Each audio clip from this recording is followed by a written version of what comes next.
Pleasant greetings, guys. Welcome and welcome back to Embrace Philippines channel. The Philippines is open for foreigners to enter. The 2022 arrival of visitors to Philippines was estimated as 2.5 million. The United States was the top market with 500,000 visitors. Australia, UK and Canada combined was 325,000 visitors. The optimistic target for 2023 visitor arrival is close to 5 million. I will presume that many visitors to Philippines this year will want to extend their stay.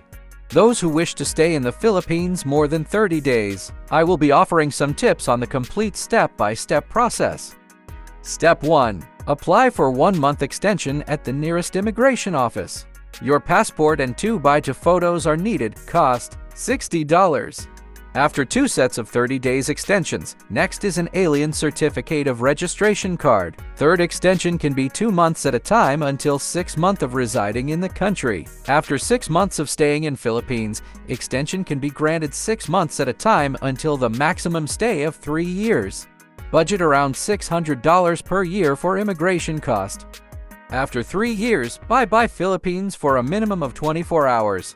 Anytime after 6 months of staying in the country, a clearance would be needed to verify that no charges were levied against you. The cost of the exit clearance is $10. 6 months or more in the country means documentation and paperwork processing at the main immigration office in Manila. To avoid the back and forward of not knowing, it is important that you have all your document ready and photocopies of those documents. Those documents will need to be completed and signed. Always have extra photocopies and updated official receipts. This is important also to avoid penalties. Visas for 1 year or more have some additional requirements such as NBI, registration for a police clearance and medical clearance at the Bureau of Quarantine. NBI is located next to the United Nations train station.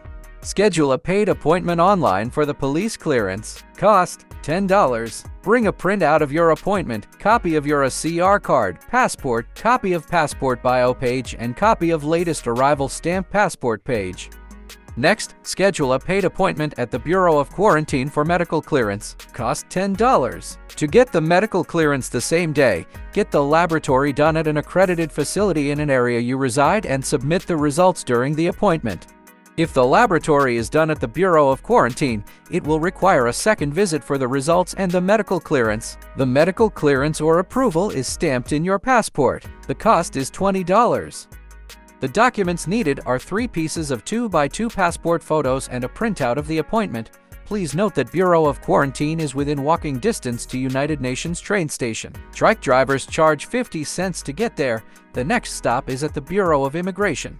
The train station within walking distance to immigration is Central Terminal. From the station, walk for 3 minutes to the underpass and then another 5 minutes to the immigration office. There are many trike drivers available if walking is not an option.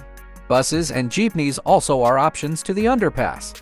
Visas that are petitioned requires an affidavit of guarantee or support to state that the applicant comes under the financial responsibility of the petitioner. If the petitioner is a Filipino spouse, a joint letter would need to be addressed to the Commissioner of Immigration as well.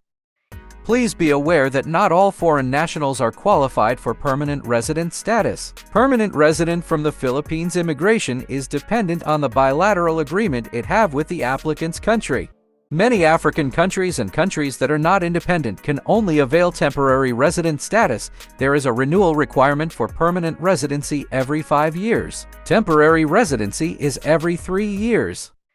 There are approximately 176,000 foreign nationals currently residing in the Philippines. Americans top the list with around 40,000. The application to immigration should be submitted in the following manner. Get 2 legal size folder with fasteners. In folder 1, at the top, include the general instructions with the checklist of documentary requirements for the visa type applying for. Add the joint letter with the petitioner, the petitioner's notarized affidavit of support, then the application form. Do not leave blank spaces. If it is not applicable, write N/A. Then follow with petitioner's marriage certificate and birth certificate. For residency by petition, fill in the visa conversion questionnaire, then add a 2x2 passport photo. This form have to be notarized and signed by both the applicant and the petitioner. Next page, photos copy of latest official receipt. Next page, copy of front and back of the ACR card, followed by copy of all the passport pages from cover to cover. Then add the NBI clearance and the medical clearance.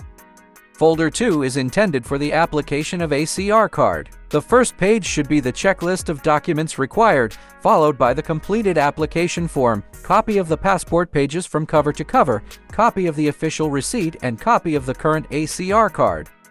The application can be submitted to Window 32, where it will be checked for completion. Once the application is completed, it will be evaluated along with the applicant's passport. After the evaluator approves the application, which takes around 2 hours, take the Approve application to Window 18. Window 18 will process the information and direct the applicant to Window 12 for scanning. Window 12 will generate the invoice for payment and to be taken to Window 14. After payment, proceed to Window 20, who will further direct the applicant to Room 214. The total payment for a 1-year resident visa with the ACR card is $200. Yearly tourist visas renewals are $600. Yearly temporary residence visa are $200. The best deal is permanent resident spousal visa with a total cost of around $600. Permanent resident retirement visa have an upfront cost for a $20,000 deposit. Permanent residence for those retiring with military background only requires a deposit of $1,500. To avoid penalties, it's prudent to renew legal status in advance prior to its expiration. Overstay can incur fees that can almost be the cost of the actual visa. My passport had expired and it took almost 3 months for me to receive a new one. 3 months overstay cost me $200. I hope the information benefit those of you on your journey to embrace Philippines. Please comment, like and subscribe. Thank you for watching.